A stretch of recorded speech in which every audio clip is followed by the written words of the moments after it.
Good afternoon student, শুনতে পাচ্ছ আমার কথা? হ্যাঁ, good afternoon.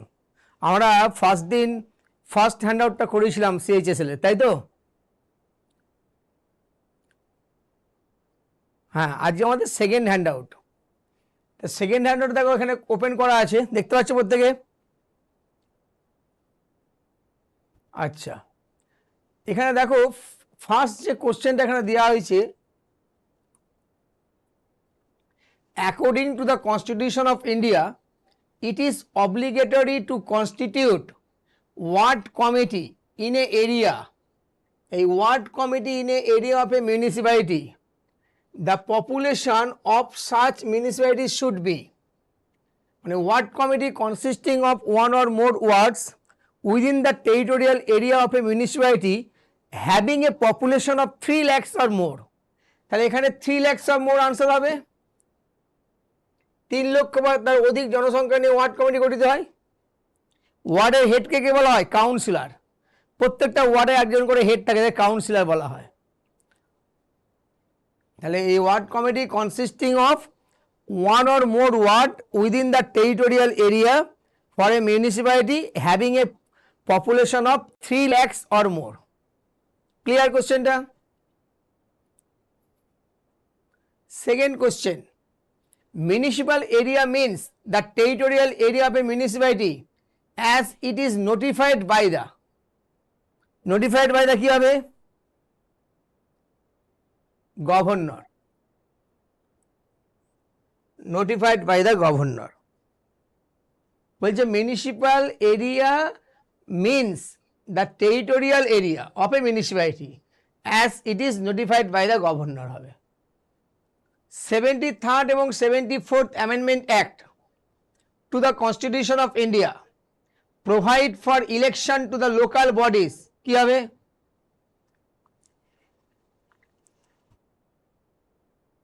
after every 5 years। এখানে দেখো every years, after every 3 years, after every 2 years, after every 5 years। তা 73rd এবং 74th Amendment Act, 73rd হচ্ছে পঞ্চায়েত, কনস্টিটিউশনাল স্ট্যাটাস পেয়েছিল, আর 74 হচ্ছে মিউনিসিপ্যালিটি, এটাও কনস্টিটিউশনাল স্ট্যাটাস পেয়েছিল। তাই প্রত্যেক 5 বছর অন্তর যদি ভোটটা হয়, ইলেকশনটা হয় পঞ্চায়েত বা মিউনিসিপ্যালিটি, তাই আফটার এভরি 5 ইয়ার্স আনসার হবে। Which of the following can put a union territory under the jurisdiction of the high court of adjacent state? কি হবে আনসার বলো?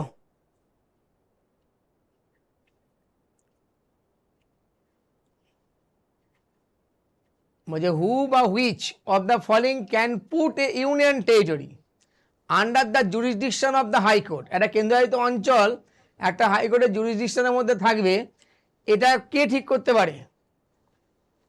Parliament of India. একটা কথা বলা যেতে পারে যে area of jurisdiction of high court may be extended by the parliament from time to time.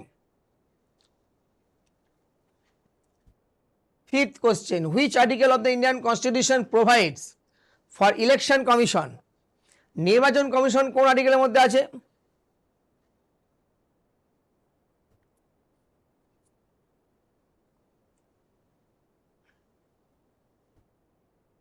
নির্বাচন কমিশন কোন আর্টিকেলের মধ্যে আছে?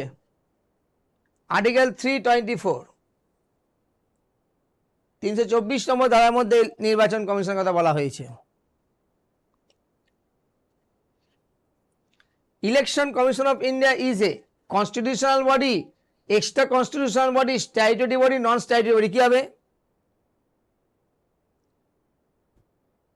তোমাদের জানতে হবে যে কোনগুলো কনস্টিটিউশনাল, কোনগুলো নন কনস্টিটিউশনাল। কনস্টিটিউশনাল বডি তাকেই বলা হবে ক্রিয়েটেড বাই দ্য কনস্টিটিউশন, যার আর্টিকেল থাকবে। যেমন হচ্ছে election commission of India, interstate council, union public service commission, state public service commission, finance commission. এগুলো হচ্ছে তোমার কনস্টিটিউশনাল বডি। আর নন কনস্টিটিউশনাল বডির দুটো ভাগ হয়, একটা স্ট্যাটুটরি বডি, একটা non statutory body. Statutory body তাকেই বলা হবে created by act of parliament, যেগুলো পার্লামেন্ট অ্যাক্টের দ্বারা তৈরি করে। যেমন national human rights commission, state human rights commission, central information commission, state information commission, এগুলো সব হচ্ছে statutory body created by an act of parliament. Zonal council statutory body, joint state public service commission statutory body. আর non statutory body তাকেই বলবো created resolution passed by the union cabinet. Union cabinet resolution পাসের মধ্যে যদি তৈরি করে তাকে নন statutory body বলা হবে। যেমন হচ্ছে নীতি আয়োগ, আগে প্ল্যানিং কমিশন ছিল, national development council, Niti Aayog, central bureau of investigation CBI, এগুলো সব হচ্ছে নন স্ট্যাটুটরি বডি। তাহলে এখানে constitutional body election commission of India হচ্ছে কনস্টিটিউশনাল বডি। কেন ইলেকশন কমিশন কোন আর্টিকেলের মধ্যে আছে?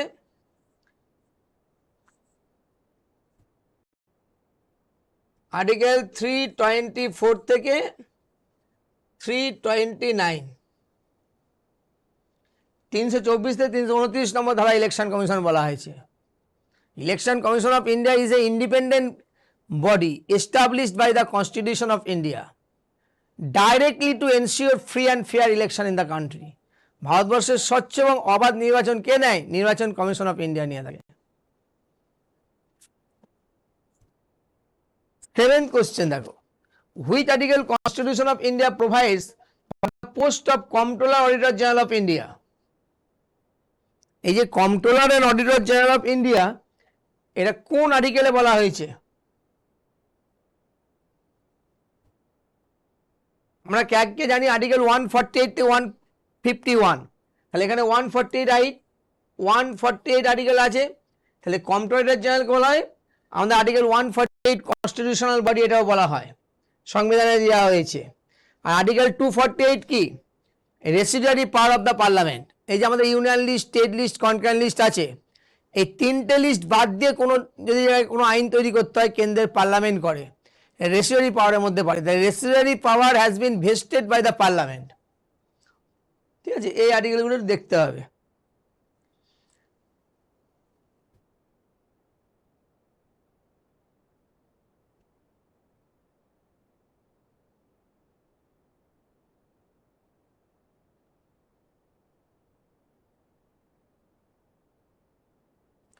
এখানে দেখছো 8 নম্বর কোশ্চেনটা কি বলা হয়েছে?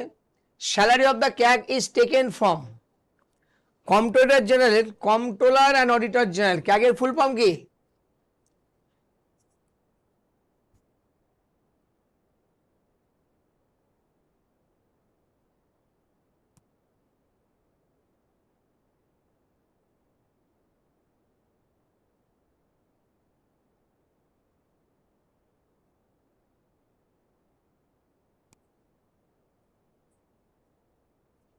Comptroller and auditor general of India, এগুলো ক্যাগ অফ ইন্ডিয়া শর্টে। ইনি হচ্ছেন highest financial executive in the country. আমাদের ভারতবর্ষের সবথেকে যদি বলে ফিনান্স এক্সিকিউটিভ কাকে বলা হবে? কম্পট্রোলার অডিটর জেনারেলকে বলা হয় সবথেকে finance executive. He is the head of the Indian audit and account department. Indian audit and account ডিপার্টমেন্টের হেডও ক্যাগকে বলা হয়, বা CAG also known as watch dog of the public finance. Public finance দপ্তরের তীক্ষ্ণ দৃষ্টিতে দেখভাল করে, তাই watch dog of the public finance বলা হয়, comptroller and auditor general of ইন্ডিয়াকেই বলা হয়। বা CAG is the custodian of the public purse. Who is the custodian of the public purse পরীক্ষায় দেয়, কি বলবে? CAG is the custodian of the public purse controlling the entire financial system of the country. Total ভারতবর্ষের কেন্দ্র বলো রাজ্য বলো total তার ফিনান্সিয়াল সিস্টেমটা দেখভাল করছে ক্যাগ। এই যে ক্যাগ বলা হয়, CAG submit is audit report relating to the accounts of the centre to president, আর CAG submit is audit report relating to the accounts of a state to governor. কেন্দ্রের রিপোর্টটা ক্যাগ জমা দিচ্ছে রাষ্ট্রপতিকে, রাজ্যের রিপোর্টটা জমা দিচ্ছে রাজ্যপালকে। কিন্তু এই যে কেন্দ্রের রিপোর্টটা রাষ্ট্রপতিকে জমা দেওয়া হচ্ছে, ক্যাগ জমা দিচ্ছে বিফোর দ্য পার্লামেন্ট। তাহলে CAG submit is audit report relating to the accounts of the centre to the president before the parliament.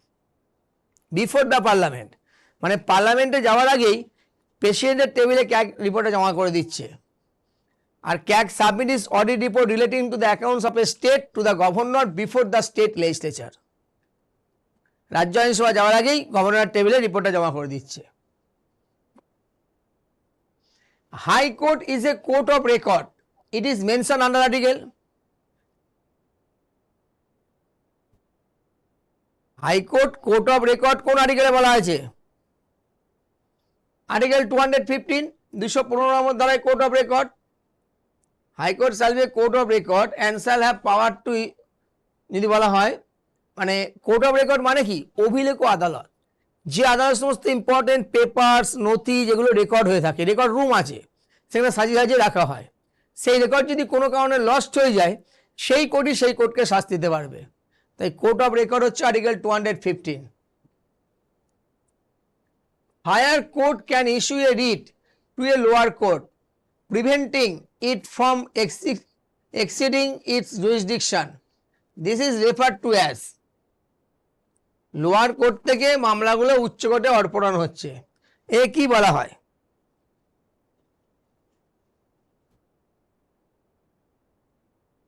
The prohibition, the act of stopping something. উচ্চ আদালত তার নিম্ন আদালতকে নিজ সীমার মধ্যে কাজ করার জন্য নির্দেশ দান করছে। আমাদের supreme court shall have power to issue 5 types of writ to protect the fundamental rights, habeas corpus, mandamus, prohibition, quo warranto, certiorari. আর high court shall have power to issue 5 types of writ to protect or not only fundamental rights but any other legal rights also. শুধু মৌলিক অধিকার নয়, সাধারণ অধিকারগুলোতেও high court লেখজারি করতে পারে। তাই supreme কোর্টের থেকে হাইকোর্টের লেখজারির ক্ষমতা বেশি। সুপ্রিম কোর্ট শুধুমাত্র মৌলিক অধিকারগুলোর ক্ষেত্রে লেখজারি করতে পারবে, আর হাইকোর্ট মৌলিক অধিকার তো পারবেই, সাধারণ অধিকারগুলোতেও হাইকোর্ট লেখজারি করতে পারে। তাই এখানে যে রিটসগুলো আছে, এই রিটসের কনসেপ্ট করতে ধার করা হয়েছে ইউকে। এই যে রিটের কনসেপ্ট হচ্ছে ইউকে, ইউকে থেকে প্রিরোগেটিভ রিটস বলা হয়, বরড ফ্রম ইউকে। তাহলে higher court can issue a writ to a lower court, উচ্চ আদালত নিম্ন আদালতকে নিজ সীমার মধ্যে কাজ করার জন্য নির্দেশ দান করছে। এর prohibition, the act of stopping something বা ফরবিড। তাহলে আনসার হবে প্রহিবিশন। আচ্ছা, এখানে সার্টিলিয়ারি মানে কি? লোয়ার কোর্টের মামলার যে রায় দিচ্ছে, সেই মামলাটা এখানে উচ্চ কোনো আদালতে অর্পণ হওয়া। লোয়ার কোর্ট থেকে মামলার রায়টা পাওয়ার পর যদি মনোমতো রায় না হয়, সেটা উচ্চ আদালতে অর্পণ হতে পারে। তাই to be certified or to be informed বলা হয় শর্টে। হেভিয়াস কর্পাস মানে কি? To have a body or have the body present or physically present. কোনো ব্যক্তিকে সন্দেহভাজনে গ্রেপ্তার করলে তাকে 24 ঘন্টার মধ্যে নিয়ারেস্ট কোনো কোর্টে তাকে প্রডিউস করতে হবে। ঠিক আছে? যদি কোর্টে প্রডিউস করতে না পারে, যারা অ্যারেস্ট করে তাদের বিরুদ্ধে শাস্তি হতে হয়। তাই বন্দিকে সশরীরে কোর্টে প্রডিউস করা। এবার সন্দেহভাজনে কোনো ব্যক্তিকে যদি অ্যারেস্ট করা হয়, বন্দির আবেদন ক্রমে রাষ্ট্রের বিরুদ্ধে সুপ্রিম কোর্ট এবং হাইকোর্ট এই লেখটি জারি করতে পারে। একে বলে বুলওয়ার্ক অফ পার্সোনাল ফ্রিডম। লিখে রাখতে পারো যে হেভিয়াস কর্পাসের আর একটা নাম হচ্ছে bulwark of personal freedom. Bulwark of personal freedom বলা হয়, তাহলে হেভিয়াস কর্পাস বলা হয়।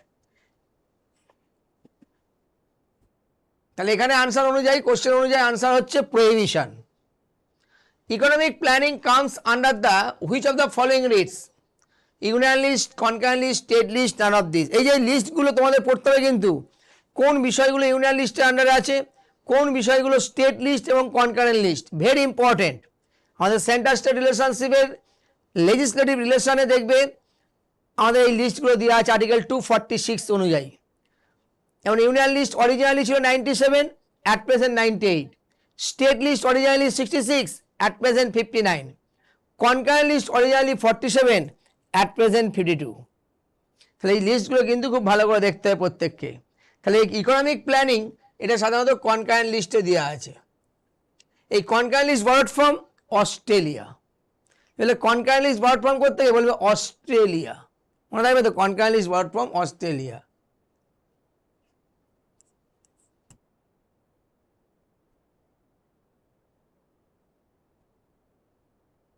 আর ইউনিয়ন লিস্ট, স্টেট লিস্ট হচ্ছে গভর্নমেন্ট অফ ইন্ডিয়া 1935।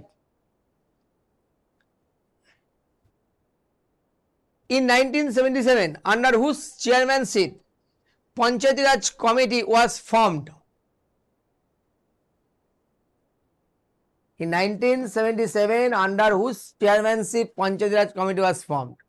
৭৭ সালে কোন পঞ্চায়েতের কোন কমিটি গঠিত হয়েছিল? Ashok Mehta committee. 2 tier panchayati raj system, একটা মঞ্জল পঞ্চায়েত আর হচ্ছে জেলা পরিষদ। আর B R Mehta committee, Balwant Rai Mehta committee 3 tier panchayat system recommend করেছিল, ত্রিস্তরীয় পঞ্চায়েত ব্যবস্থা, গ্রাম পঞ্চায়েত, পঞ্চায়েত সমিতি আর জেলা পরিষদ। এখন বর্তমানে how many gram panchayat in West Bengal? কে বলতে পারবে? At present total number of gram panchayat in West Bengal 3354, 3354টা গ্রাম পঞ্চায়েত আছে। 3354, 3354। টোটাল নাম্বার অফ পঞ্চায়েত সমিতি 341, মানে ব্লক কতগুলো আছে? How many block? 341 ব্লক। আর total number of Zila Parishad West Bengal 20 জেলা পরিষদ। ডিস্ট্রিক্ট কটা আছে? 30টা ডিস্ট্রিক্ট আছে। তাহলে 20টা জেলা পরিষদ আছে আর 3টে ডিস্ট্রিক্টে জেলা পরিষদ নেই। কোথায় কোথায় নেই? কলকাতা, দার্জিলিং আর কালিম্পং। তাহলে এখানে 77 সালে অশোক মেহতা কমিটি রেকমেন্ড করেছিল 2 টায়ার পঞ্চায়েত সিস্টেম। এটা বলে 2 টায়ার পঞ্চায়েত রাজ সিস্টেম।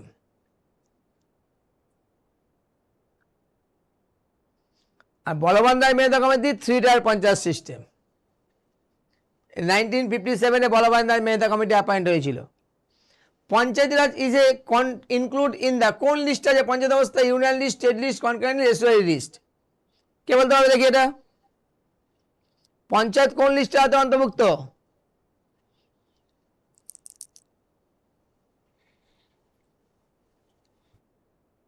তোমরা বলো এটা।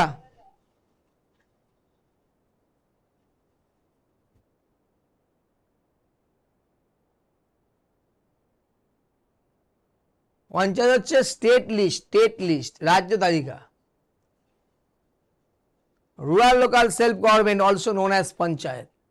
ফাদার অফ লোকাল সেলফ গভর্নমেন্টকে লর্ড রিফনকে বলা হয়। ফার্স্ট পঞ্চায়েত ভারতবর্ষের প্রথম কোন স্টেটে হয়েছিল?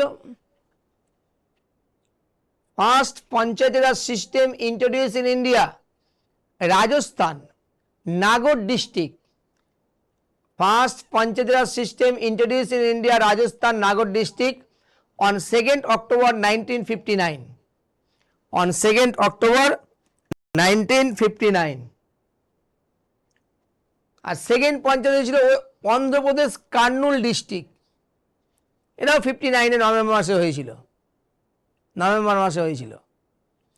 আর West Bengal panchayat act pass হয়েছিল 1973 সালে।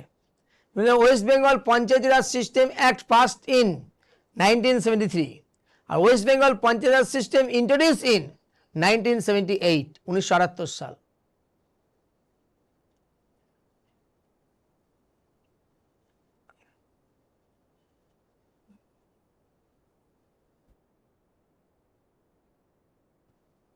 ফোরটিন নম্বর কোশ্চেন দেখো এবার।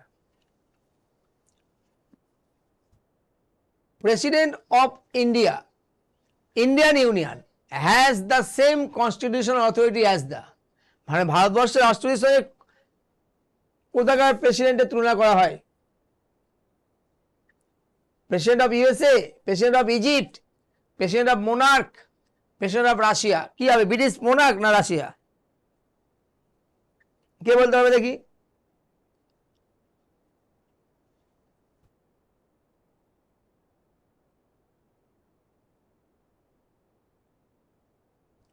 প্রেসিডেন্টকে বলা হয় হেড অফ দ্য স্টেট। এখানে স্টেট মানে কি? রাষ্ট্র।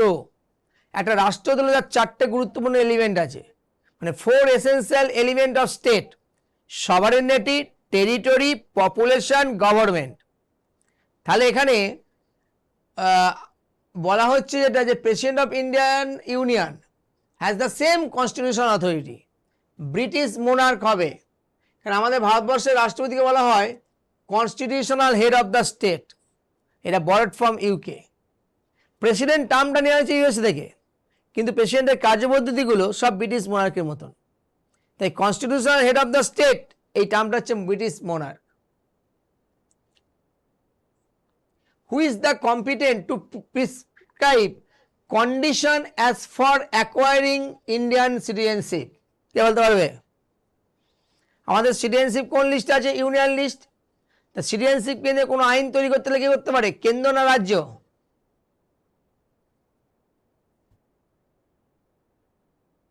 রেসপন্স করো।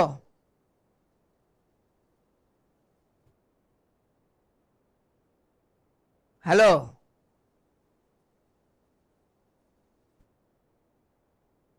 হ্যাঁ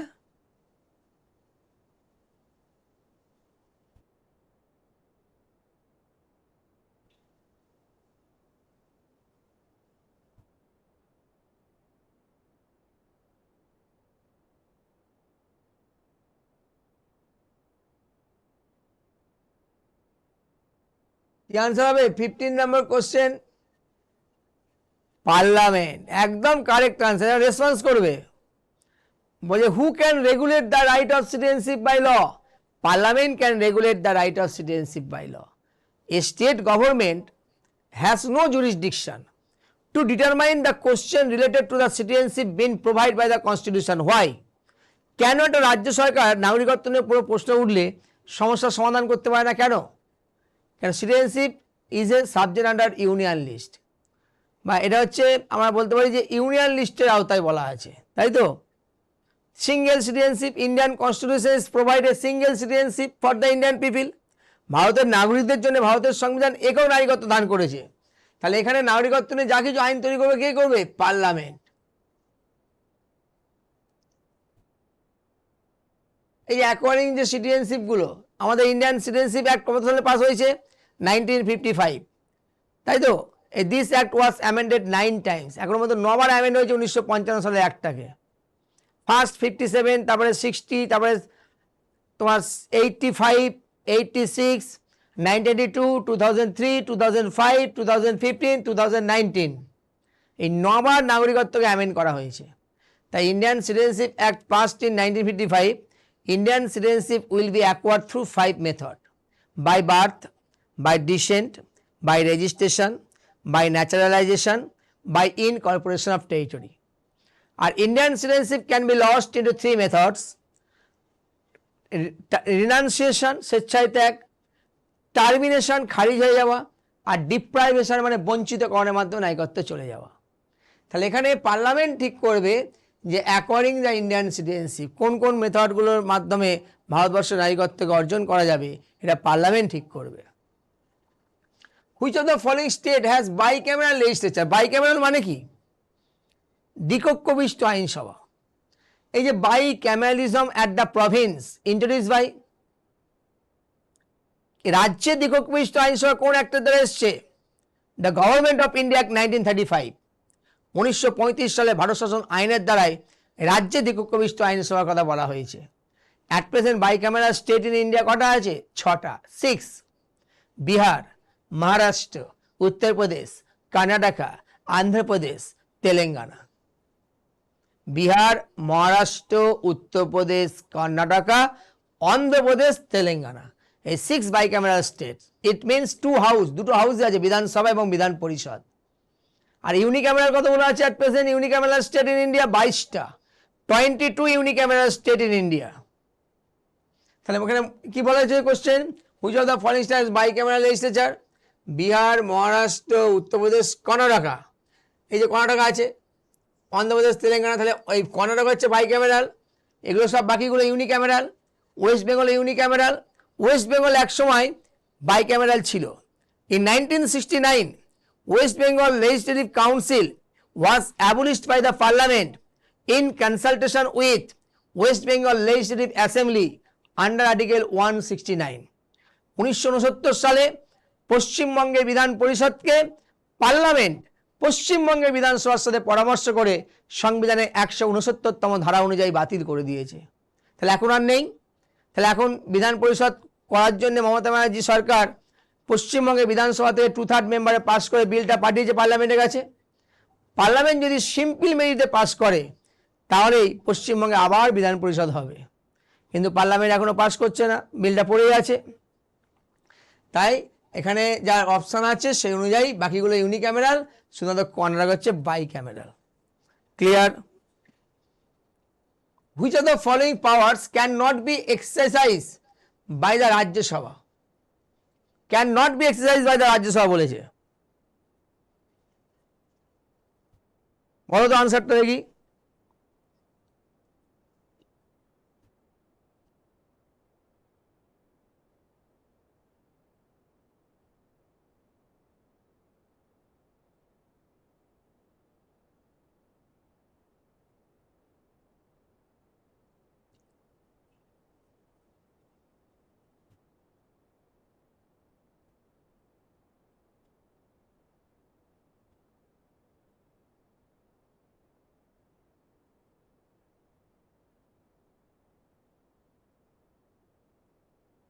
বলছে to amend the money bill, money bill তো অ্যামেন্ড করতে পারে না Rajya Sabha. To reject the money bill, money bill reject করতে পারে না। To uphold the money bill for an indefinite পিরিয়ডও পারবে না, 14 দিন থাকে। Rajya Sabha can delay money bill for the maximum period কত 14 days। তাহলে এখানে all of this can not বলেছে exercise by the Rajya Sabha, all of this প্রত্যেকটা রাজ্যসভা পারে না। Which one of the following features of the Constitution of India is indicative of the fact that real executive power is vested Council of Minister headed by Prime Minister? কোনটা হবে বলো?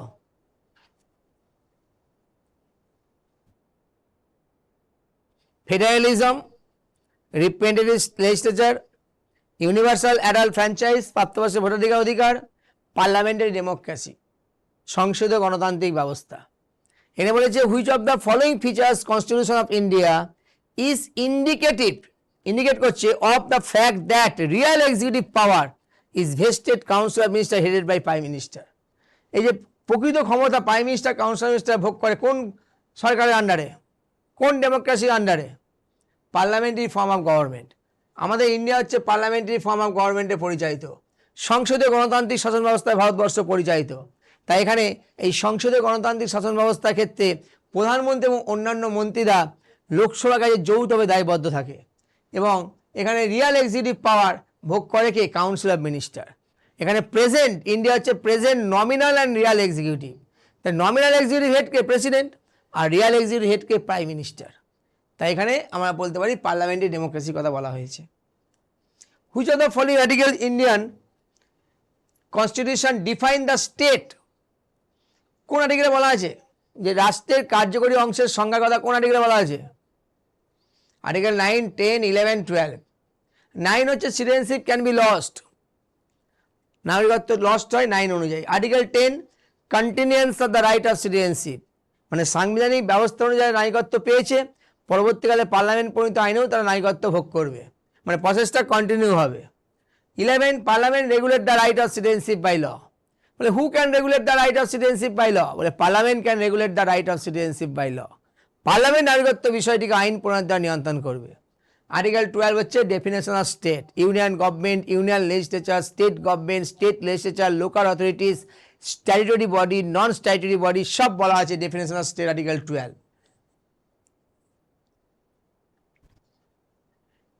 What is the current limit of creamy layer in India is to decide the benefit of the reservation? বলো দেখি কত লক্ষ টাকা করা হয়েছে রিজার্ভেশনের ক্ষেত্রে এখন?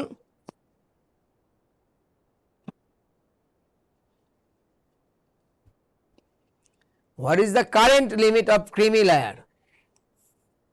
ওবিসি ক্রিমি লায়ার, নন ক্রিমি লায়ার আছে না, রিজার্ভেশনের ক্ষেত্রে 8 lakhs পার অ্যানাম। 8 লক্ষ টাকা যদি ইনকাম হয়, তার তলায় যদি হয় তাহলে পারবে, নাহলে পারবে না। Which of the following article deals with the formation of the parliament? এই যে পার্লামেন্টের গঠন কোন আর্টিকেলে বলা আছে? 54, 63, 77, 79। আর্টিকেল বলো কোন আর্টিকেলটা হতে পারে? কনস্টিটিউশন অফ পার্লামেন্ট বা ফরমেশন অফ পার্লামেন্ট আর্টিকেল 79। আমাদের parliament consist of president, Lok Sabha, Rajya Sabha, তাই তো? তাহলে পার্লামেন্টের কনস্টিটিউশন অফ পার্লামেন্ট এটা আমরা 79-এ বলতে পারি।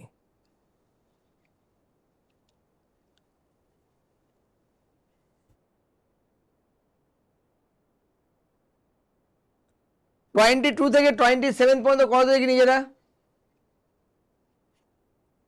22 থেকে 27, 21টা হয়নি? এবার তো বললাম তো, এই তো 79 আর্টিকেল।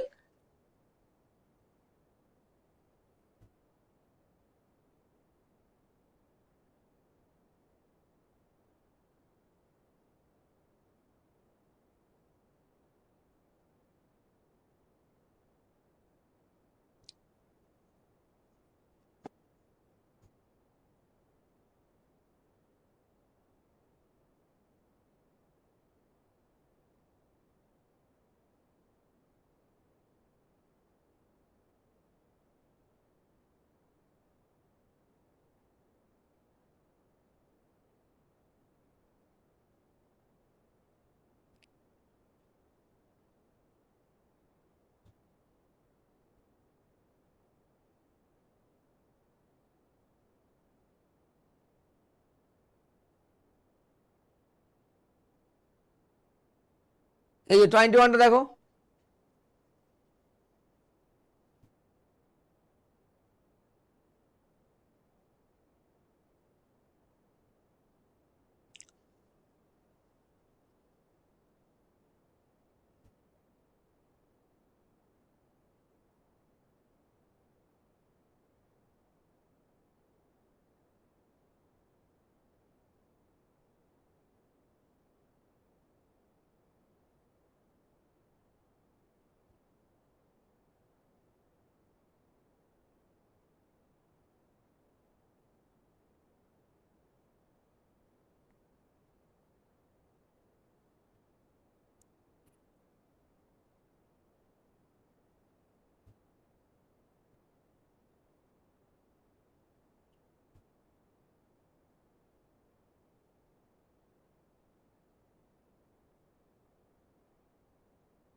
হয়ে গেলে বলবে।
হয়েছে?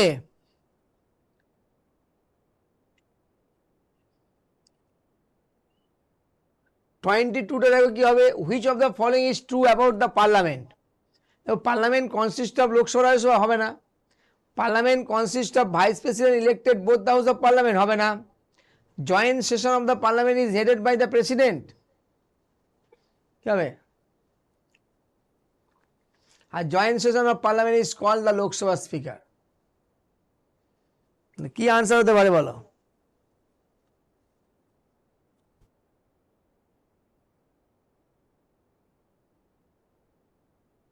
আনসারটা এখানে মনে হচ্ছে এটা হচ্ছে বিটা আনসার হওয়ার কথা। Vice president is the elected by the both the house of parliament, এটা কারেক্ট। ভাইস প্রেসিডেন্ট কারা ভোট দেয়? All the members of the parliament. মানে পার্লামেন্ট মানে লোকসভা রাজ্যসভার বোধ সদস্য, নমিনেট ইলেক্টেড সবাই ভোট দিতে পারে, তাই এটা হচ্ছে correct answer. 23, which of the following is not the fundamental duty of Indian citizen, বলো তো কোনটা ফান্ডামেন্টাল ডিউটি নয়?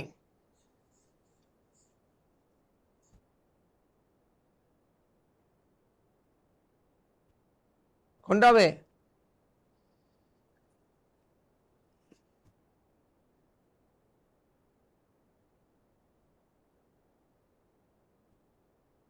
ভোট ইন ইলেকশন, এখানে উল্লেখ করে দেয় তো কোন ইলেকশন, তো এটা হবে না।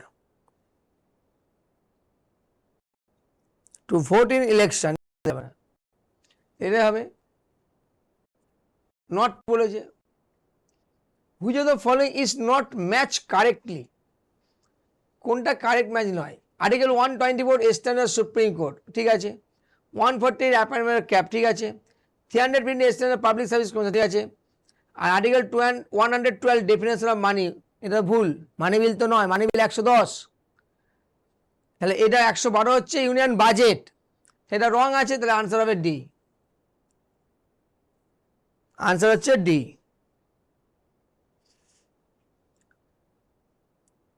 Parliament can declare seat vacant if a member absent himself without permission from the session for, কোনো একটা এমপি কতদিন অনুপস্থিত থাকলে তার মেম্বারশিপ ক্যান্সেল হয়ে যেতে পারে?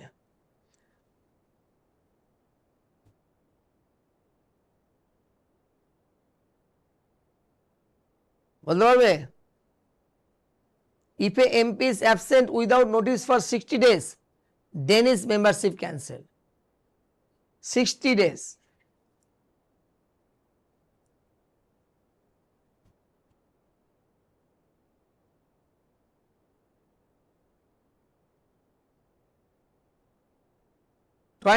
থেকে দেখো, নাম্বার অফ জাজ supreme court will be determined by the, এই যে সুপ্রিম কোর্টে কজন জাজ থাকবে কি ঠিক করবে? Supreme court consist of one chief justice, some other জাজেস shall be determined by the, বলবে পার্লামেন্ট। নাম্বার অফ জাজ supreme court increase by the parliament, parliament ঠিক করে ইনক্রিজ করবে। আর যদি নাম্বার অফ জাজ হাইকোর্ট বলে কি বলবে? প্রেসিডেন্ট। নাম্বার অফ জাজ high court increase by president, number of জাজ সুপ্রিম কোর্ট ইনক্রিজ বাই বললে পার্লামেন্ট বলতে হবে। সেন্ট্রাল গভর্নমেন্ট এক্সক্লুসিভ পাওয়ার আর এনুমারেটেড ইন দা, কি হবে আনসার? খুব বিশেষ ক্ষমতা কেন্দ্র সরকারের কোন ক্ষেত্রে বলা আছে?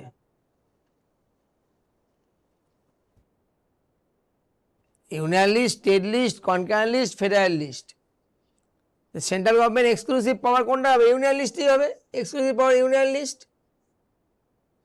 স্টেট গভর্নমেন্ট এক্সক্লুসিভ পাওয়ার বললে স্টেট লিস্ট হবে। আর কনকারেন্ট মানে কি? Equal power of union and state, কেন্দ্র রাজ্যের সমান ক্ষমতা। কিন্তু কনকারেন্টভুক্ত আর্টিকেলের মধ্যে থাকলেও, কনকারেন্ট মধ্যে থাকলেও এখানে কেন্দ্রের লটাই প্রাধান্য পায়, ইউনিয়ন ল, মানে কেন্দ্রের লয়ের সঙ্গে রাজ্যের লয় যদি কোনো কনফ্লিক্ট হয় তখন কেন্দ্রের লটাই প্রাধান্য পাবে। Which of the following subject comes under the central government?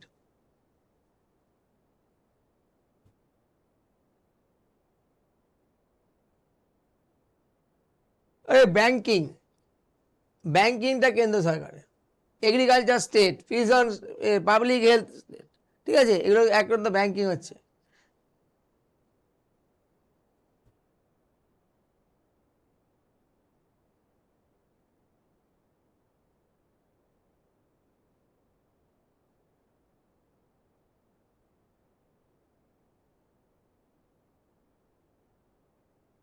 Twenty nine থেকে করো।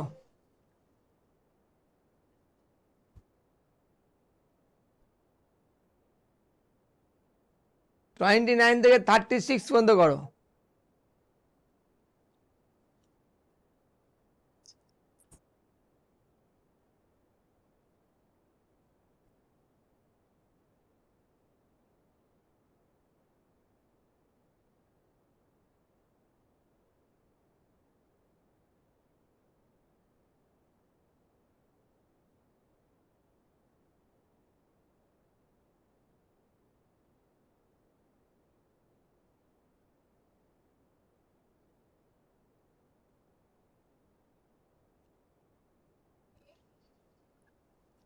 টোয়েন্টি এইট তো করানো হলো না, 28 তো হলো, এই যে 28 ব্যাংকিং,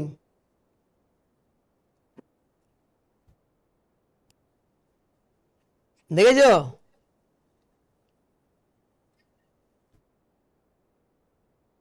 29 থেকে করো।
হয়েছে 36 পর্যন্ত।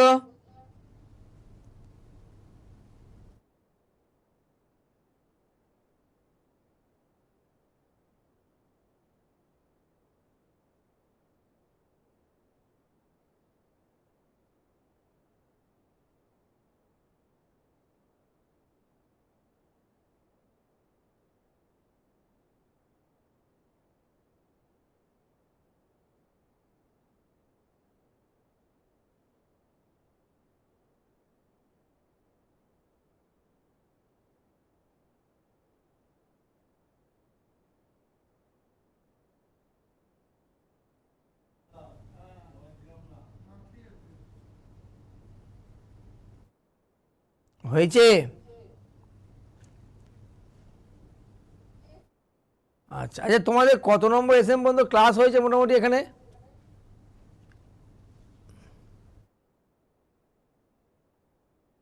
বলছি কত নম্বর এসএম পর্যন্ত তোমরা ক্লাস করেছো?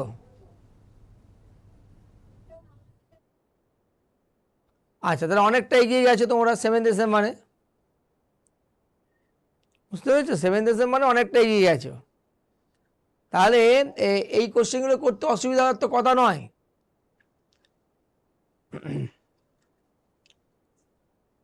29th question, which of the following is matched correctly?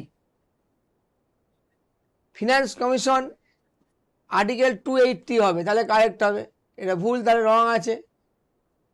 আচ্ছা, money bill borrowed from the central government, money bill borrowed from the central government article 262, এটা তো ভুল। আচ্ছা, power to delegate work federation state 278, এটাও ভুল। Grants by the union and state 275, এটা correct. 275 নম্বরের ধারায় বলা হচ্ছে গ্র্যান্টস ইন এড, সরকারি অনুদান, এটাই কারেক্ট। ইজ ম্যাচ বলেছে। Breakdown of constitutional machinery in a state is popular known as, কাকে বলা হবে?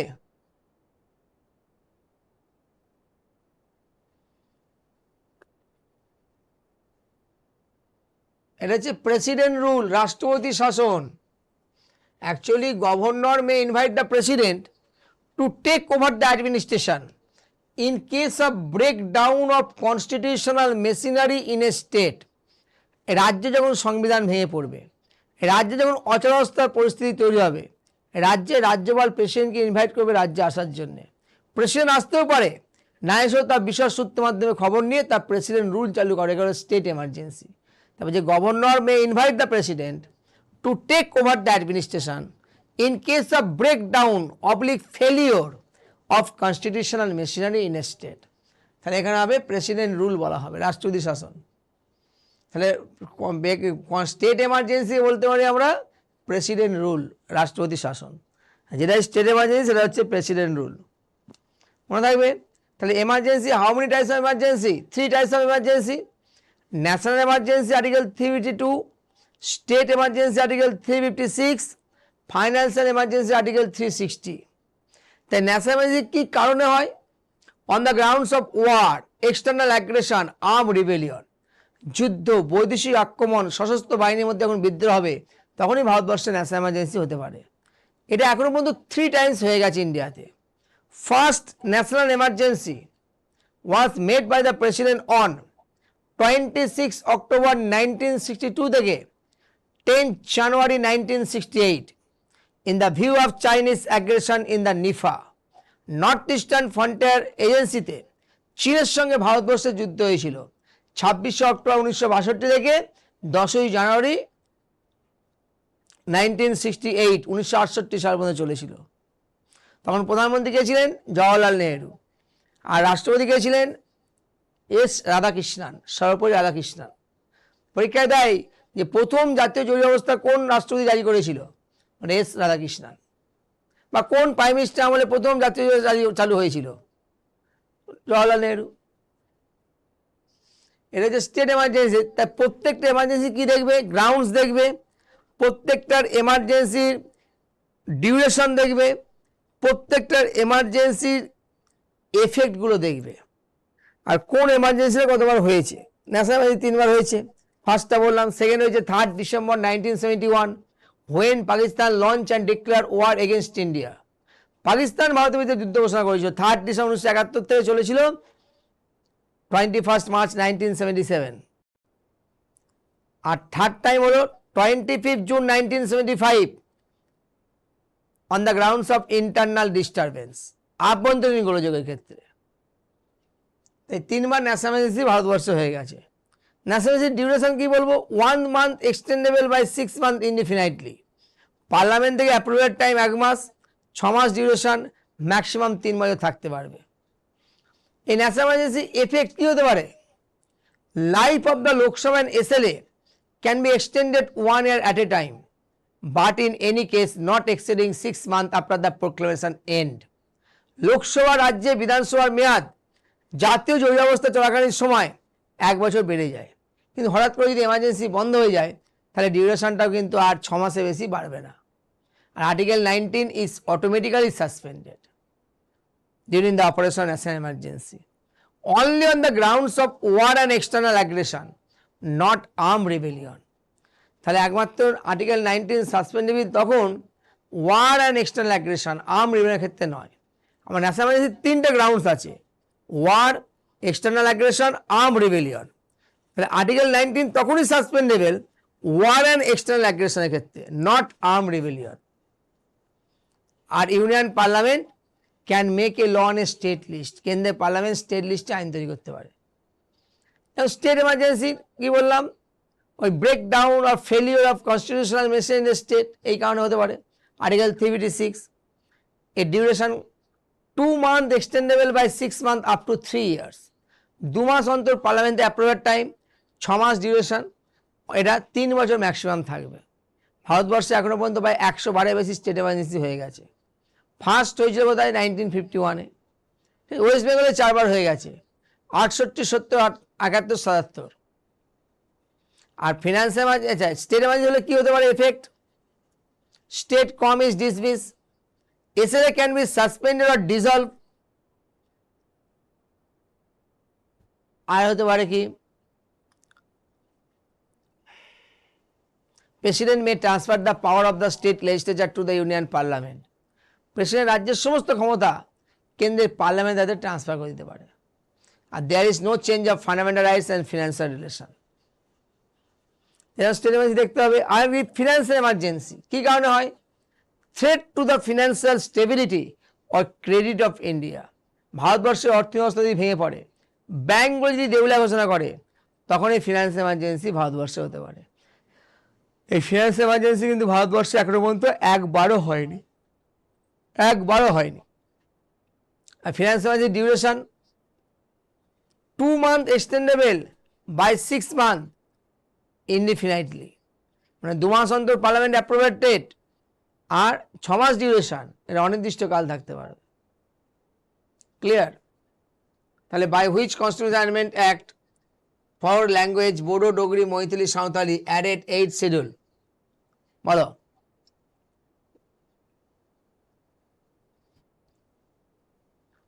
'92 Amendment Act 2003,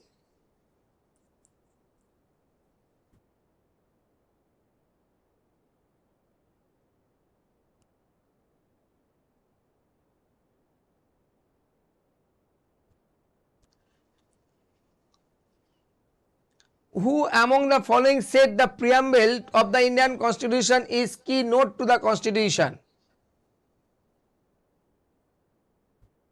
Preamble of the Indian Constitution is keynote to the Constitution.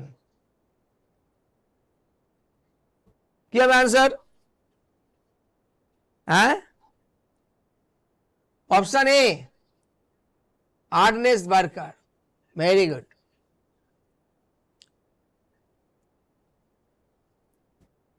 When our national anthem adopted, national anthem adopted যদি বলা হয় কবে হবে? 24 জানুয়ারি 1950।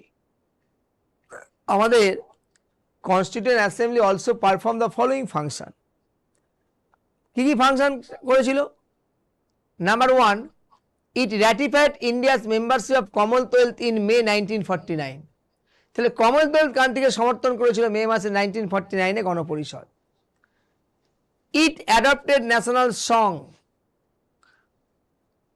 Song Vande Mataram 24 January 1950-তে। It adopted national anthem Janagana Mana Adhinayaka Jaya He 24 January 1950। It adopted national flag 22 July 1947।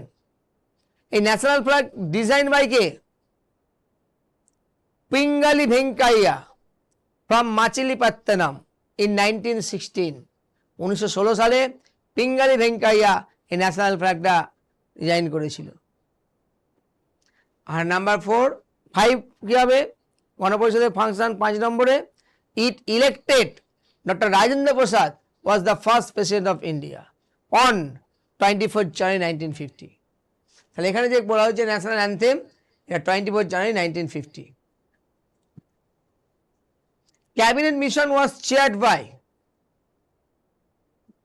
3 জন member ছিল cabinet মিশনে, A V Alexander, Stafford Cripps আর পেথিক্স লরেন্স। পেথিক্স লরেন্স হচ্ছে chairman of cabinet mission plan.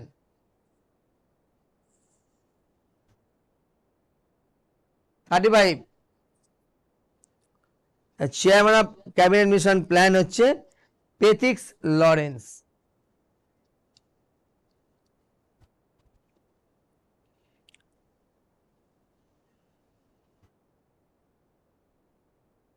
থেকে করো দেখি।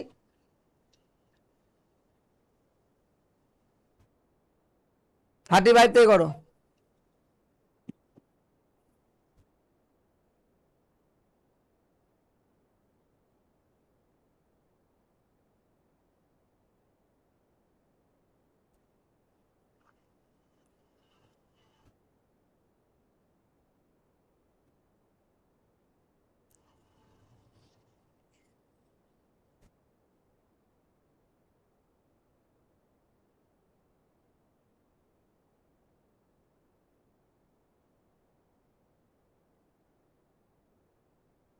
এই ক্যাবিনেট মিশন প্ল্যানটা কত সালে হয়েছিল?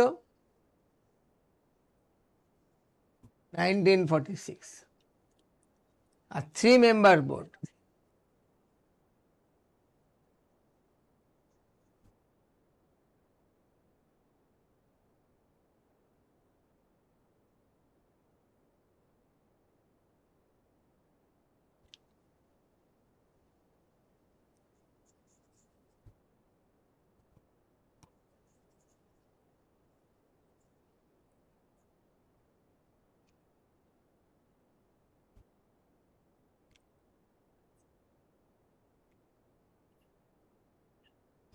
Three members of cabinet mission plan 1946 cabinet mission establish হয়েছিল। লর্ড পেথি লরেন্স ছিলেন chairman of cabinet mission plan.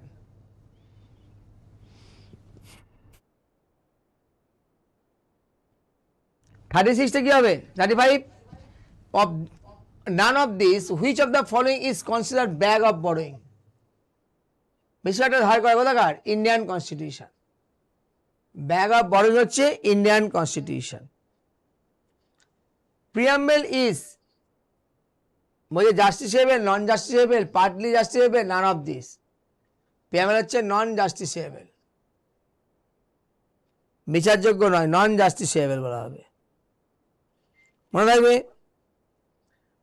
হাইকোর্টের জাজ গেটস দেয়ার স্যালারি ফ্রম, কোন 5 থেকে হাইকোর্টের জাজরা স্যালারি পাবে?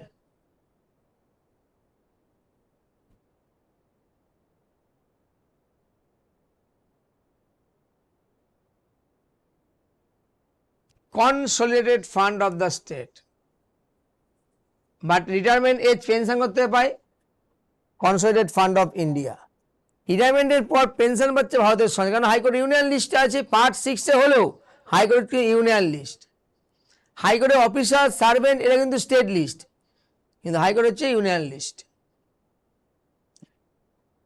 ডিস্ট্রিক্ট জাজ শ্যাল বি অ্যাপয়েন্টেড বাই, মানে জাজেস of court below the high court shall be appointed by the, কি হবে? গভর্নর। গভর্নর অ্যাপয়েন্ট করতে পারে ডিস্ট্রিক্টের জাজদের। এটা কোন আর্টিকেলে বলা আছে?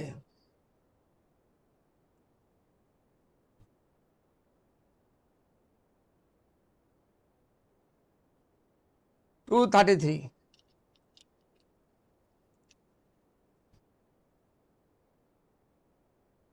Common High Court can be set up by the Parliament of India for 2 or more state. কি হবে?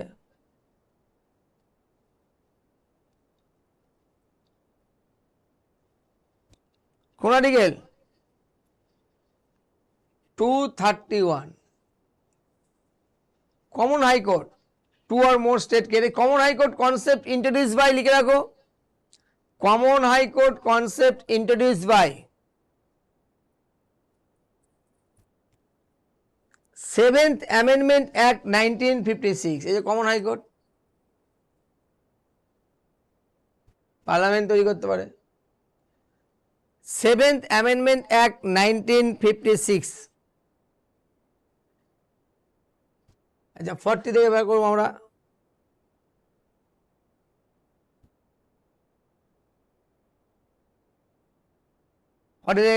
which of the following article are related to election of municipalities? কোন আর্টিকেলে বলা আছে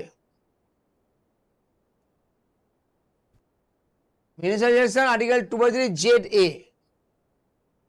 ZA ধারার মধ্যে বলা হয়েছে Ashok Mehta Committee laid greater emphasis on Ashok Mehta Committee laid greater emphasis on Mandal Panchayat. আমাদের Ashok Mehta Committee appointed কত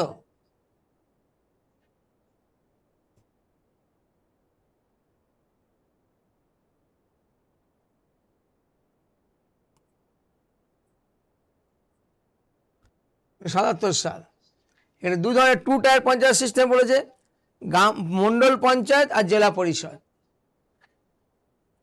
হু is the first citizen of India প্রেসিডেন্টকে বলা হয় ফার্স্ট সিটিজেন অফ ইন্ডিয়া আর প্রেসিডেন্টের ওয়াইফকে বলা হয় first lady of India second citizen of ইন্ডিয়াকে vice president forest is a subject under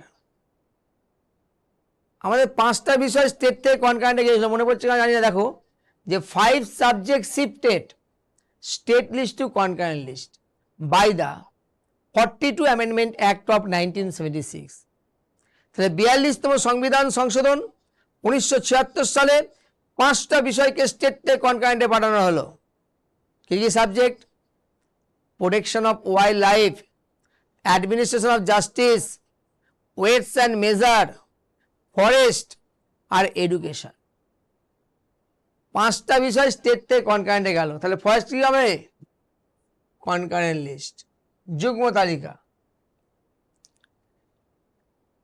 public interest litigation may be linked with PIL কার সঙ্গে লিঙ্ক আছে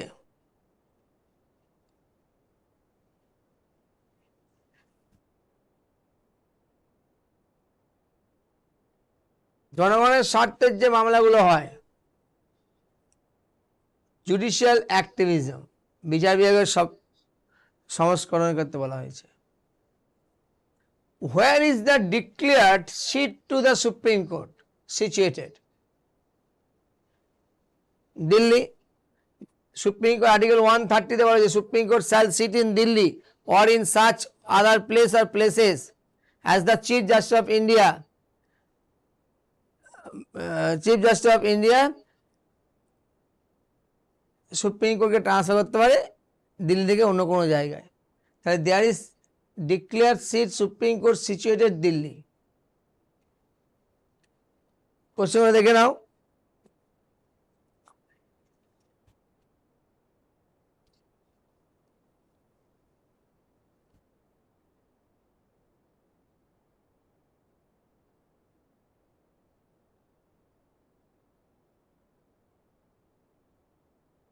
$46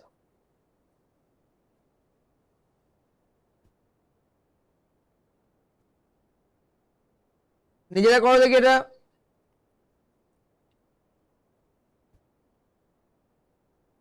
হু was the first chief justice of India Hiralal J Kania H.J. Kania at present chief justice of India কে আছে 50তম chief justice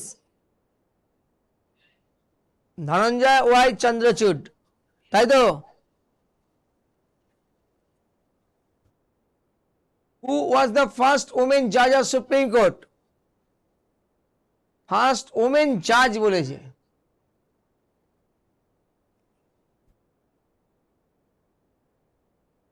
chief justice কিন্তু supreme court এখনো কেউ হয়নি।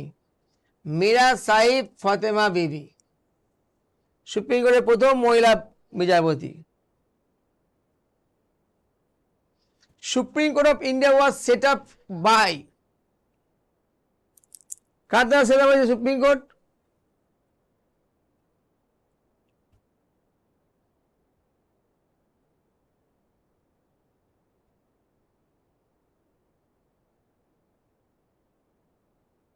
বলো, সুপ্রিম কোর্ট কোন আর্টিকেলে আছে?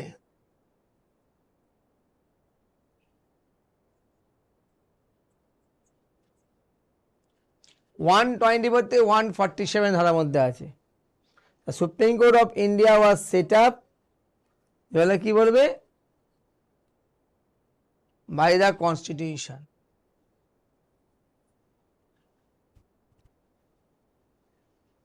Which state has the highest number of seats in favor of Supreme Court in Lok Sabha? Highest number of seats কোথায় আছে?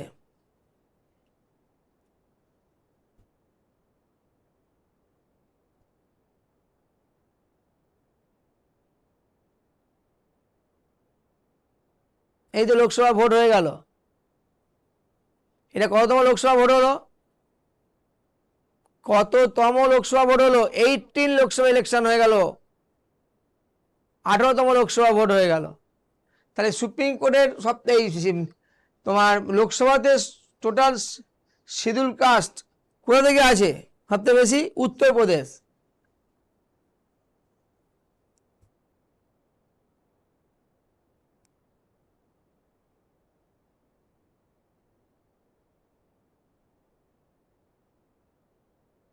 What kind of procedures should be followed to remove the Chief Election Commissioner? What kind of procedures should be followed to remove the Chief Election Commissioner?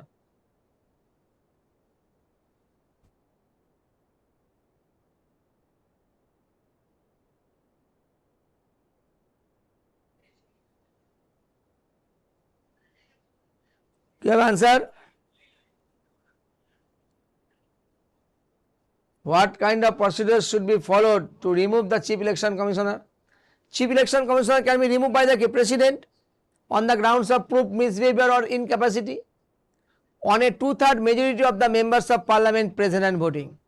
যদি পার্লামেন্টের 2/3 member উপস্থিতিতে ভোটদান করে অসৎ আচরণ অসমর্থন যোগ্যতার জন্য চিফ ইলেকশন কমিশনারকে রিমুভ করতে পারে president. And other election commissioner shall be can be removed by the president in consultation with chief election commissioner. এখানে কি হবে? কার সমতুল্য?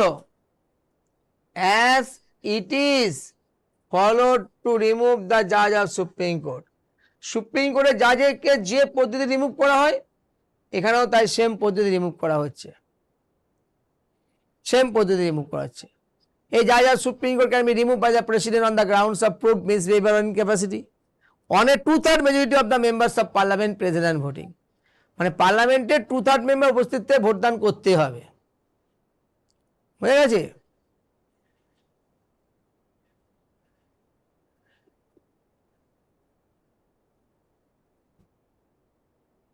তাহলে এখানে যে 50টা কোশ্চেন হলো, তোমাদের কোনো কোশ্চেন ডাউট আছে কারুর এই 50টা কোশ্চেনের মধ্যে? কোনো একটা কোশ্চেন যদি ডাউট থাকে বলতে পারো।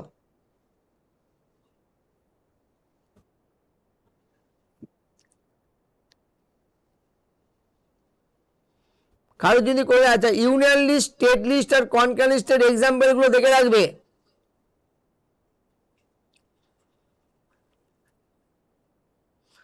ইম্পর্টেন্ট যে লেটেস্ট অ্যামেন্ডমেন্ট অ্যাক্টগুলো 101 থেকে 106 পর্যন্ত যেটা হয়েছে এটা মাস্ট। এছাড়াও কিন্তু ইম্পর্টেন্ট অ্যামেন্ডমেন্ট অ্যাক্ট আমি নাম বলতে পারি, যেমন হচ্ছে first amendment act, 7th amendment act, 21st amendment act, 24th Amendment Act, 31st Amendment Act, 35 Amendment Act, 36 Amendment Act, 42 Amendment Act, 44th Amendment Act, 52 Amendment Act, 61 Amendment Act, 63 Amendment Act, 65 Amendment Act, 70 Amendment Act, 79 Amendment Act, 82 Amendment Act, 86 Amendment Act, 89 Amendment Act, 90 Amendment Act আর 91 থেকে 106 প্রত্যেকটা দেখবে। এই amendment অ্যাক্টগুলো খুব important. তোমার যদি কোনো question থাকে করতে পারো, কিন্তু একদম আমরা প্রথমে যদি চলে যায় এখান থেকে আরম্ভ হয়েছিল।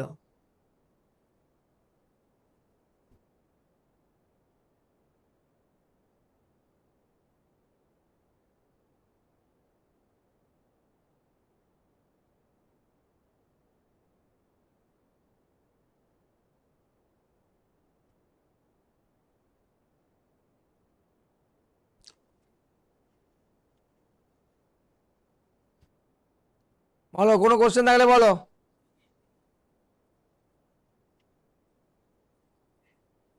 হ্যাঁ বলো। 8 নম্বর question, the salary of the CAG taken from, ক্যাগের স্যালারি কোথেকে দেওয়া হয়, টেকেন ফ্রম, এখানে বলা যায় কনসোলিডেটেড ফান্ড অফ ইন্ডিয়া, ভারতের সঞ্চিত হবে। এটা আনসার হবে consolidated fund of India. Consolidated fund of India, ভারতের সঞ্চিত তহবিলদের সাইডে দেওয়া হয়। এই ক্যাগ বলে comptroller auditor general of India. আর after retirement pension shall be charge on, বলে consolidated fund of the India, same fund. কেন ক্যাগ তো ইউনিয়ন লিস্টে আছে। আর কোনো কোশ্চেন?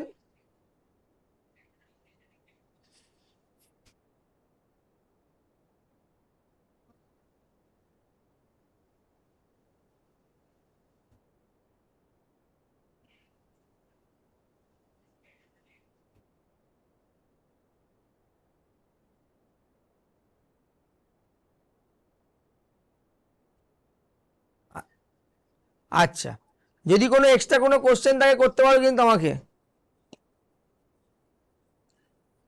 হ্যাঁ,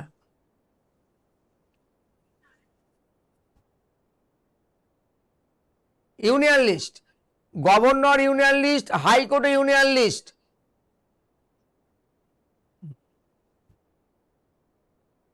ইম্পর্টেন্ট আর্টিকেলগুলো করতে হবে, কিছু ইম্পর্টেন্ট আর্টিকেল করতে হবে। ইম্পর্টেন্ট অ্যামেন্ডমেন্ট অ্যাক্ট যেমন বললাম, ইম্পর্টেন্ট আর্টিকেল জানতে হবে, যেগুলো করতেই হবে। ফিনান্স কমিশনটা দেবে ভালো করে। আমি আগের দিন বলেছিলাম কি কী দেখতে হবে, interstate council, finance commission, zonal council, এগুলো একটু দেখতে হবে। ক্যাগের পয়েন্টগুলো দেখতে হবে ভালো করে। প্রেসিডেন্টের পাওয়ার অ্যান্ড ফাংশনগুলো দেখতে হবে। ঠিক আছে, তাহলে আজকে এই পর্যন্ত থাকলো।